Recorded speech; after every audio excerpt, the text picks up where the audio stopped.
Hi everybody, look, this is another FJ chat, and today I'm delighted to be able to introduce Alan Edwards, who is the recently departed CEO of Metlifecare, who obviously, well, perhaps you should tell us who Metlifecare are. Good morning, Ian. Thank you. Yeah, well, Metlifecare, as you know, is a owner and operator of retirement villages and care homes. The bulk of Metlife business is in Auckland and Tauranga. We've also got businesses, or I was involved with a company that had businesses in Hamilton, Palmerston North, Paraparaumu, Masterton, and Kerikeri. So, yeah, widespread in the It North is, Island. and a vibrant business. We've been working together for a number of years, and I can certainly say it's a vibrant business. But the point of today's chat was really to talk about one of the things that I know you're passionate about, and that's around the concept that culture eats strategy for breakfast. So perhaps let's start off. What do you mean by that? I don't know. Well, that's my favourite Peter Drucker quote, although there is some controversy whether that actually was his. But nevertheless, yeah, I fervently believe, Ian, that the best strategies in the world are only executed in organisations where the culture is ready to implement strategy and to put it in place and to work towards the goals that the strategic initiative has pointed to. So at the end of the day, you know, strategy is about numbers, but not only about numbers. Strategy is about intuition as well. So knowing where the organisation's headed, what's the vision for the organisation, and how do you strategically plan for that vision to be executed. Once you've done all of that, you've got to look at the people who are actually going to put it in place.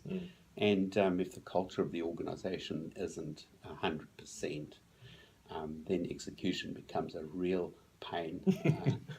Is that the sort of the fertile ground argument? And it's that, you've got to plant the seeds in a fertile ground. You've got to have that sort of bed stuff to make it work. Yeah, absolutely. And I think, most people will go to work every day knowing what to do. And most people know how to do their jobs. It's the culture of the organisation adds that third dimension, which is why do you go to work? And once you actually understand why you're going to work, then execution of strategy, of your role, of a whole lot of other factors becomes that much easier. So when I talk about culture, I'm talking about alignment between people who just know what to do and how to do it. And I compare those to people who actually know why they're going to work. And when you do that, then you know you've got an awesome culture. So how do you, not cope's not the right word, but there is certain demands, and we were just talking before about health and safety and those sorts of issues, about demands of regulation, demands of structure, and often organisations demand of strategy and mission and descending, which are very structured processes about that. So is that in conflict or in confluence with culture? How do you sort of see that play between people who are like either of those? Well, you've known for a long time, Ian, that I have a healthy disregard for hierarchy, and sometimes I'm also known to have a level of disregard for structure, because at the end of the day, nobody controls what an individual does next. So throughout the organisation, we may lead with what we want to see, but at the end of the day, it's that individual at the front line, the person who's taking the flower off the plant. They absolutely determine for themselves how they're going to do that, when they do it, and why they're doing it. And they will apply whatever level of diligence they do to their roles.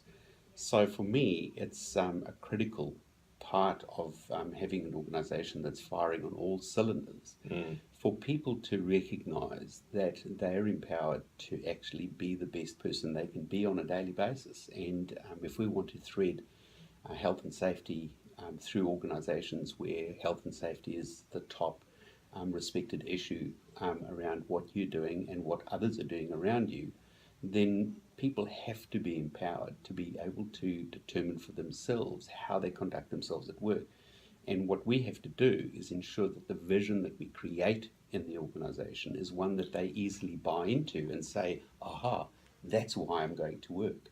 And there's a transfer of trust in Yes, that too.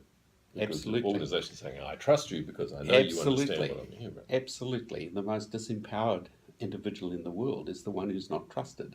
So the more direct and the more detailed your supervision is over the services that one person is providing, then that person is the one who's disempowered. So you can only get to empowerment if you actually trust that that individual is going to do the right thing at the right time, at the right price, for the right person.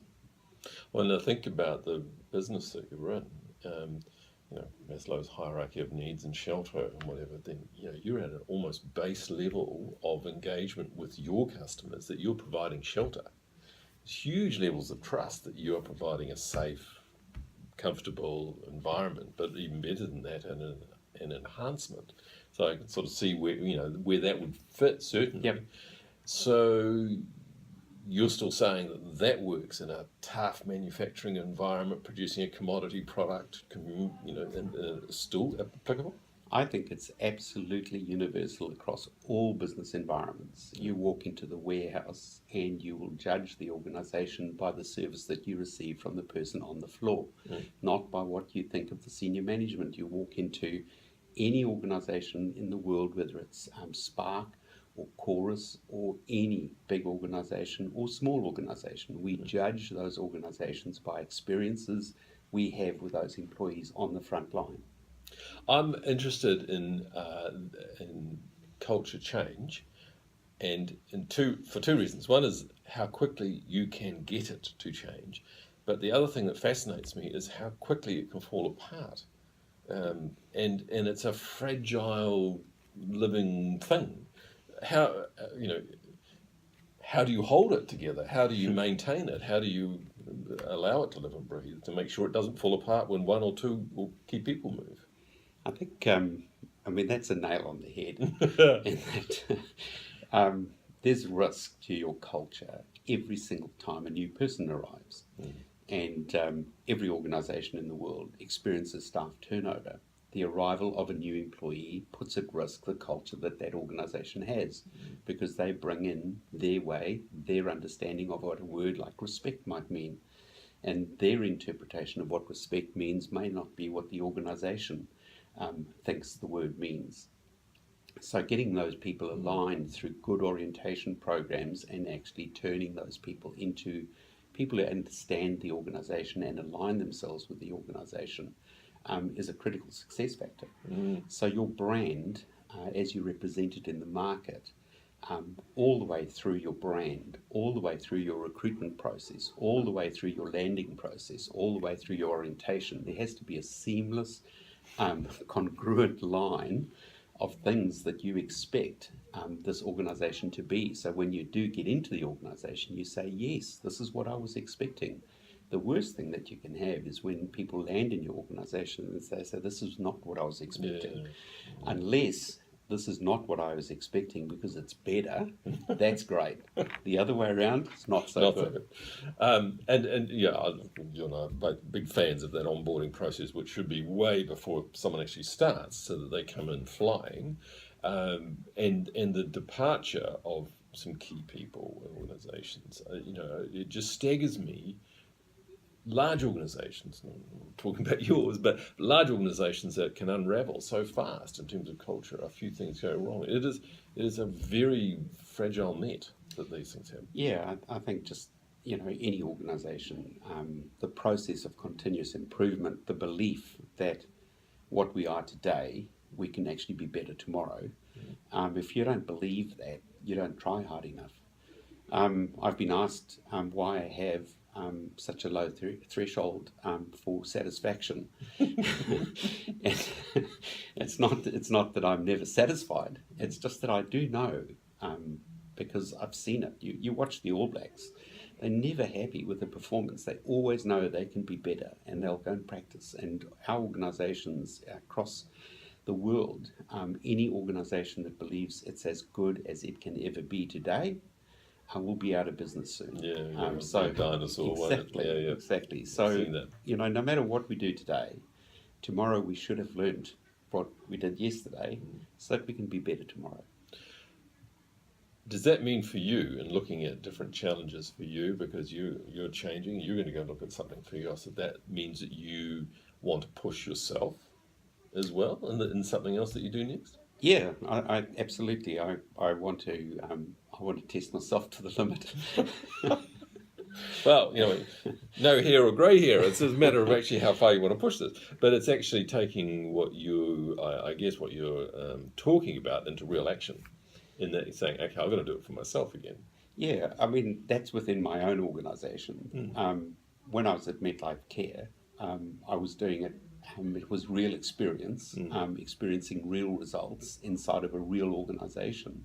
What I deem to be my future is that I'll be working alongside organisations and maybe assisting in things that will improve those organisations, be it strategy, be it culture, be it change, be it leadership.